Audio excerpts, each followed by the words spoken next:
Ponnani call മേഖലയുടെ അടിസ്ഥാന സൗകര്യങ്ങൾ മെച്ചപ്പെടുത്തുന്നത് ലക്ഷ്യമിട്ട് 10 കോടി രൂപയുടെ വികസന പദ്ധതിക്ക് ഭരണാനുമതിയായി.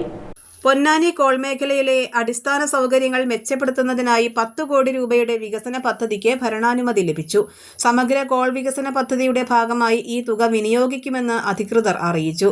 പദ്ധതിയുടെ ഭാഗമായി എഞ്ചിൻ തറ, ഷെഡ്, ബണ്ട്, കട്ടകൾ, റാപ്പ്, VCB തുടങ്ങിയ അടിസ്ഥാന സൗകര്യങ്ങളുടെ അറ്റകുറ്റപ്പണികളും നവീകരണ പ്രവർത്തനങ്ങളും വിവിധ ഘട്ടങ്ങളിലായി നടപ്പാക്കും.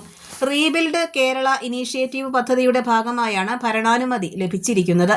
പ്രവൃത്തികൾ പൂർത്തിയാകുന്നതോടെ കോൾ മേഖലയിലെ ജലനിയന്ത്രണ സംവിധാനങ്ങൾ കൂടുതൽ കാര്യക്ഷമമാവുകയും കൃഷി പ്രവർത്തനങ്ങൾക്ക് വലിയ സഹായകമാവുകയും ചെയ്യും. കോൾ മേഖലയിലെ അടിസ്ഥാന സൗകര്യ വികസനം കർഷകർക്ക് ഗുണകരമാകുമെന്ന് അധികൃതർ അറിയിച്ചു.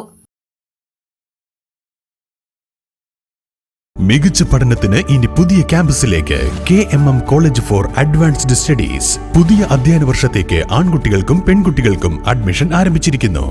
KMM college for advanced studies, Perumpadappu, Puthanpally.